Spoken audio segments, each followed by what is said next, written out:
Jadi intinya untuk seorang pemandu wisata itu satu harus berlicense nanti ya. Ya, punya KTPP. Nah, mungkin ada pertanyaan ini dari teman-teman yang dari sana itu, dari luar mungkin. Bagaimana sih proses masuknya untuk bisa menjadi seorang guide gitu loh? Ya. Apakah ada step by stepnya, ataukah mungkin ada sesuatu yang bisa langsung atau memang harus kita mengikuti alur seperti itu Pak Fajri? Ya.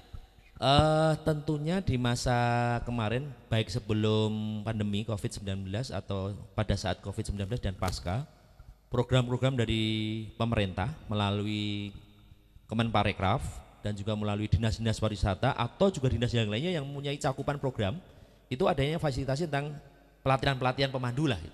Pasti ada, termasuk di Pok Darwis, di desa wisata, di objek wisata ada. Itu yang kemudian ketika ada pelatihan itu pasti ada sertifikat diklatnya.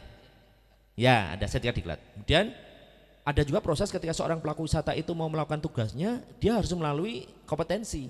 Makanya ada yang namanya asesmen atau sertifikasi kompetensi. Bagaimana seseorang melakukan tugasnya atau profesinya ini dianggap ahli, dianggap tahu pengetahuannya, dianggap kemudian menjaga sikap kerjanya, dia diuji untuk dikumpulkan buktinya bahwa dia kompeten.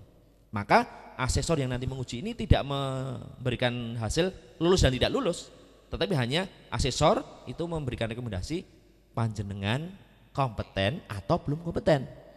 Nah, hingga kemudian dia udah punya dua kantong syarat ini. Satu, punya sertifikat diklat. Dua, punya sertifikat kompetensi. Seseorang ber-KTP DIY minimal usianya 19 tahun, jika dua kertas ini sudah dimiliki, silahkan langsung hadir ke HPI. Datang ke kantor HPI, kemudian meminta rekomendasi dari HPI. Tetapi prosesnya akan ditanya dulu oleh tim kita, namanya review pengalaman. Umpamanya ini Cak Roni datang yang sudah menjadi warga Jogja, kebetulan di Wonosari, di Gunung Kidul, datang ke HPI DIY, ceritanya belum jadi anggota ini. Datang ke kantor HPI dan membawa dua kertas itu. Bapak, Ibu, saya mau pengen jadi pariwisata yang legal. Bagaimana ini prosesnya? Ya silakan datang saja, isi formulir, kemudian nanti akan diwawancari oleh 3 petugas yang dipercaya oleh DPD HPI DIY untuk menanyakan. Yang ditanyakan apa? Kemampuan, seperti yang tadi ditanyakan.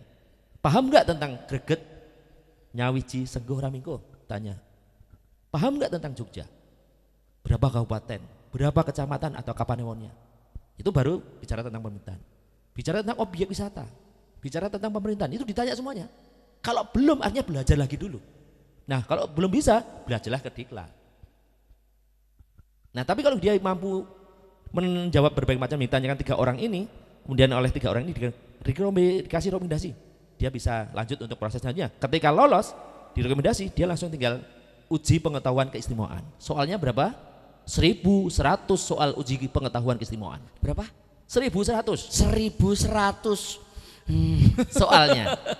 Tetapi hanya 30 saja dia betul cukup, dia bisa lolos. Kan enteng. Dengan 1.100 bisa menjawab 30 saja boleh sudah lulus. Itu perbandingannya gimana itu? Saya nggak nyampe itu. Ya, jadi kebetulan 1.100. tim kami yang dipercaya oleh Dinas Pariwisata DIY itu oleh Bapak Kepala Dinas diminta ada 11 unsur, termasuk kami dari unsur Himpunan Pariwisata yang membuat masing-masing membuat 100 soal dari keseluruhan pengetahuan yang ada.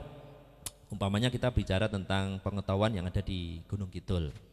Apa sih yang menjadi highlightnya Gunung Kidul? Itu juga ditanyakan. Budaya khasnya Gunung Kidul apa umpamanya? Atau kesenian khasnya Gunung Kidul apa? Itu juga menjadi bagian. Apa yang digunakan kemudian di gerak-gerakan itu kalau di Gunung Kidul apa namanya? Apa ya?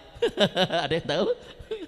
Rinding Gubeng. Itu salah satu soal yang ada di uji pengetahuan keistimewaan. Salah satunya itu. 1 dari 1099. Itu ya.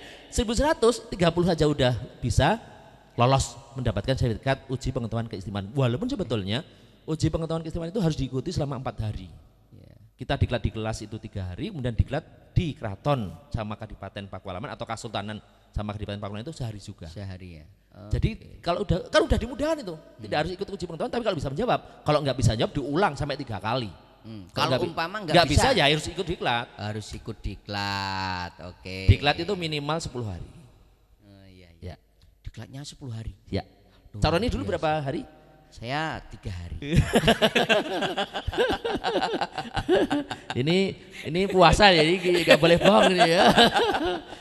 Caroni ikut dalam porsi hampir 2 minggu lebih ya waktu itu ya. Jadi prosesnya 2 kali waktu 2017 ya Caroni ya. 2017. Tapi waktu dia menjadi pelaku wisata yang ada di destinasi, pelatihan untuk lokal ya waktu itu juga ikut ya Caroni waktu itu ya. Yang dilakukan juga kurang lebih seminggu juga waktu itu ya. Sepertinya gitu. Ya, monggo.